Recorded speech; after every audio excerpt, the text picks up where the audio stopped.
এসে গেছি লেমুর ভুবনে। লেমু দেখছি তো বানর না লেমু এটা। দাদা কেমন আছেন? হ্যাঁ দাদা, গরমটা বেশি, খুব গরম চলছে নাকি? হ্যাঁ, তা বাসা তো দেখি সে সুন্দর দাদার। দাদা কি খান? তরমুজ খান দেখি। বাংলাদেশ কলা খই আপনার?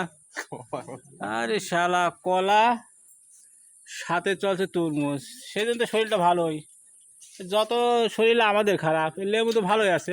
আরে লেবু হাতে দিকে আমলা ফুল খাচ্ছে, গেন্দা ফুল খাচ্ছে। গুড। সেই রকম পাড়া দেখি, পাড়া সেরকম মানুষের পায়ের মতো। আরে শালা, বাংলাদেশ মানুষের মতনই দেখাচ্ছে। এটা তো পুরো মানুষই। আরে শালা, শুধু লেজটা একটু বড় আর কি। তার মানে মামা বুঝে গেছি।